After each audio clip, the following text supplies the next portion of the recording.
पंतप्रधान नरेंद्र मोदी उद्या महाराष्ट्राच्या दौऱ्यावर येत आहेत. मुंबईच्या दौऱ्यावर येत आहेत. नौदलाच्या ताफ्यामध्ये 3 नव्या युद्धनौकांचा समावेश होणार आहे आणि याचं लोकार्पण पंतप्रधान मोदींच्या हस्ते होणार आहे. या व्यतिरिक्त नवी मुंबईच्या खारघरमधल्या इस्कॉन मंदिराचं सुद्धा पंतप्रधानांच्या हस्ते उद्घाटन होणार आहे.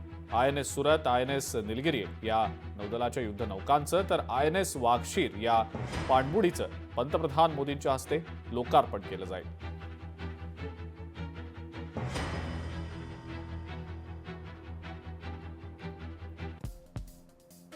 पंतप्रधान मोदी उद्या सकाळी 9:15च्या दरम्यान मुंबई विमानतळावर दाखल होतील. त्यानंतर हेलिकॉप्टरनं ते नौदलाच्या कार्यक्रमासाठी रवाना होतील.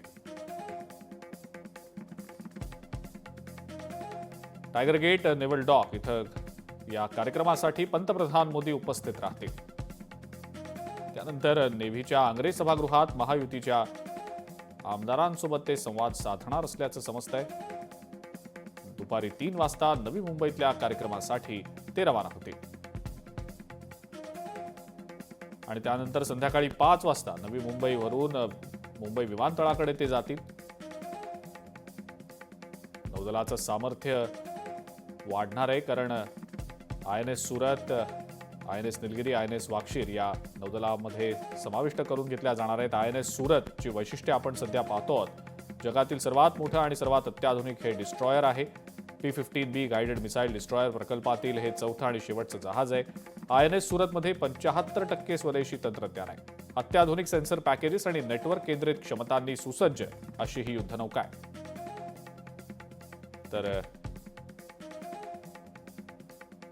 INS सुरतची ही वैशिष्ट्ये आपण सध्या पाहत होतो. INS निलगिरीची वैशिष्ट्ये काय आहेत पाहूया. P-17A स्टेल्थ फ्रिगेट श्रेणीतलं हे पहिलं जहाज आहे.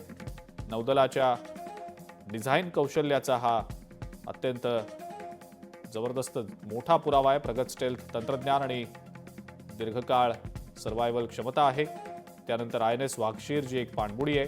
P-75 स्कॉर्पिन प्रकल्पाअंतर्गत ही 6वी पाणबुडी विकसित करण्यात आलेली आहे. फ्रान्स नौदलाच्या सहकार्यानं या पाणबुडीचं बांधकाम करण्यात आलं आहे.